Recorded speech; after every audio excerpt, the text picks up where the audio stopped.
Hello everyone, this is Sakshi Tiwari and I am MBBS Abroad Consultant from Medical Education Services. Welcome back to my YouTube channel, friends. So today we are going to discuss about our two main topics, eligibility and documentation. Most of the students are asking me that ma'am, how we are eligible if we are taking MBBS seat from abroad and which type of documentation we need if we are planning for abroad for MBBS. सो आज हम इन दोनों main topics पे बात करने वाले हैं क्योंकि बहुत से बच्चों के मन में ये कंफ्यूजन है कि हम कैसे एलिजिबल होते हैं अगर हम प्लानिंग कर रहे हैं अब्रॉड के लिए, हमें क्या क्या एलिजिबिलिटीज चाहिए और किस किस तरह के डॉक्यूमेंटेशन की हमें नीड होती है या किस किस तरह के डॉक्यूमेंट्स हमें तैयार करने होते हैं। तो अभी हम आते हैं अपने फर्स्ट टॉपिक पे, एलिजिबिलिटी। चलिए, क्या एलिजिबिलिटी होती है अगर कोई भी बच्चा MBBS को प्लान कर रहा है फॉरेन के लिए। तो हमारी फर्स्ट एलिजिबिलिटी होती है, if you are planning for abroad, your PCB score, PCB यानी फिजिक्स केमिस्ट्री बायो का जो एग्रीगेट स्कोर है तो आपका 12th क्लास में, if you are belonging to the general caste, it should be 50%। जी हाँ, 50% is a enough marks if you are belonging to the general caste. Your aggregate score should be in PCB aggregate score should be 50%।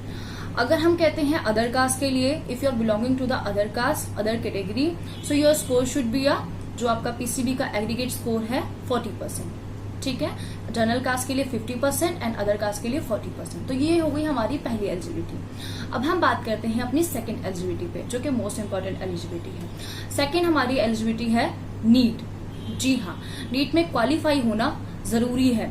अगर आप planning कर रहे हैं foreign जाने की और फॉरेन से MBBS करने की, तो अगर आप इंडिया से जा रहे हैं तो most of the student willing होंगे कि हम इंडिया में प्रैक्टिस भी करना चाहेंगे, वो इंडिया में वापस आना चाहेंगे। अगर आप इंडिया में प्रैक्टिस करने के लिए विलिंग है तो आपको नीट में क्वालिफाई होना जरूरी है। That is your second main eligibility, that you have to qualify in your NEET. ठीक है, अगर आप नीट क्वालिफाई करे बिना जाते हैं सो आप फॉरेन तो चले जाते हैं बट आप इंडिया में प्रैक्टिस करने के लिए अगर हैं विलिंग तो एलिजिबल नहीं रहेंगे। So NEET is a mandatory if you are willing to practise in India after completing your MBBS। So ये हुई हमारी सेकेंड एलिजिबिलिटी। नाउ हमारी थर्ड एलिजिबिलिटी क्या है, your age should be 17 years. जी हाँ, जो आपकी एज है वो 17 ईयर्स होनी चाहिए जब आप जा रहे हैं। अब इसमें एक सब पॉइंट आता है कि कुछ बच्चे कहते हैं कि मेरी एज 17 ईयर्स नहीं है। सो नो इश्यू, 17 ईयर्स अगर आपकी एज नहीं है तो इसमें आपको एक सब पॉइंट है। अगर मैं सितंबर इनटेक की बात करती हूँ कि कोई भी बच्चा सितंबर इनटेक में एडमिशन लेने जा रहा है और उसकी तब 17 ईयर्स एज नहीं है, तो वो जिस ईयर में जा रहा है उस ईयर के कंप्लीट एंड में आपका 17th बर्थडे स्टार्ट हो जाना चाहिए। लाइक जैसे मैं 2021 चल रहा है, इसका एग्जांपल लेती हूँ। If you are taking example of session 2021, so अगर कोई बच्चा सितंबर में एडमिशन ले रहा है और उसकी टिल सितंबर तक आपकी 17 ईयर्स एज जो है वो कंप्लीट नहीं हो पाई है, देन अगर आप 2021 में जा रहे हैं दैट मीन्स कि 31 दिसंबर 2021 में आपका 17th बर्थडे इस बीच में आ जाना चाहिए, तभी आप एलिजिबल होते हैं फॉरेन में MBBS एडमिशन के लिए। तो ये हमारी 3 एलिजिबिलिटीज हैं। अब ये 3 एलिजिबिलिटीज हम दोबारा से एक बार रिपीट कर लेते हैं। आपके 12th में PCB का जो स्कोर है एग्रीगेट स्कोर है, अगर आप जनरल कास्ट से हैं तो कितना होना चाहिए 50%। अगर आप अदर कास्ट से हैं तो होना चाहिए 40% PCB का एग्रीगेट स्कोर। दूसरा, NEET is mandatory. Without NEET आप इंडिया में प्रैक्टिस करने के लिए एलिजिबल नहीं रहेंगे, so that's why NEET is mandatory. और कोई भी कंसल्टेंट आपसे कहता है कि आप विदाउट नीट जाइए तो कभी विदाउट नीट मत जाइएगा।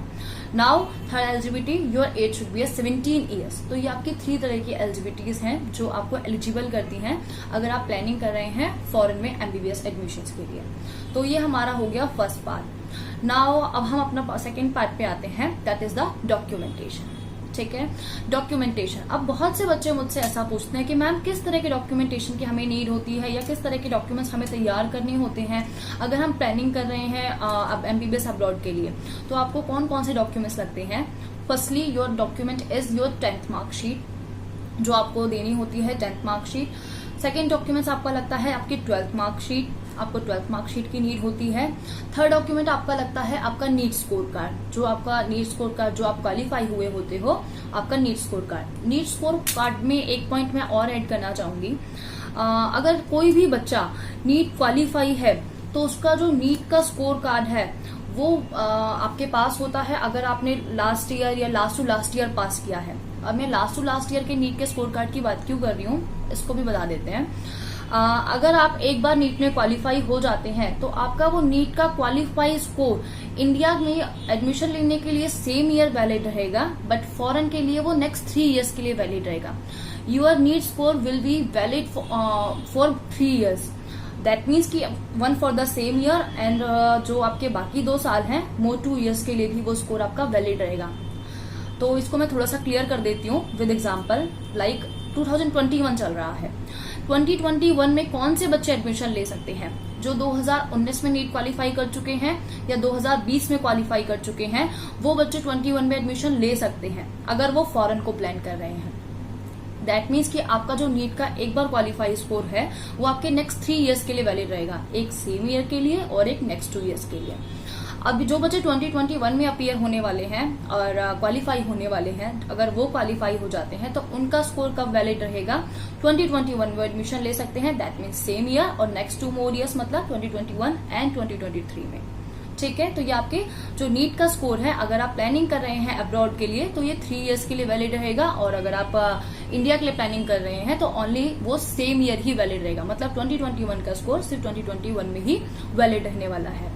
तो ये हो गया आपका नीट का स्कोर कार्ड। ये आपका एक सब पॉइंट था जो कि आप लोगों को जानना जरूरी है, क्योंकि बहुत से बच्चे ऐसे होते हैं जो ऑलरेडी क्वालिफाई हो चुके होते हैं और किसी वजह से अब नेक्स्ट ईयर नीट नहीं दे पाए होते हैं या क्वालिफाई नहीं हो पाए होते हैं, तो वो MBBS करने का सपना छोड़ चुके होते हैं। तो इसको बिल्कुल मत कीजिएगा, आपका स्कोर जो है वो 3 इयर्स के लिए वैलिड रहेगा।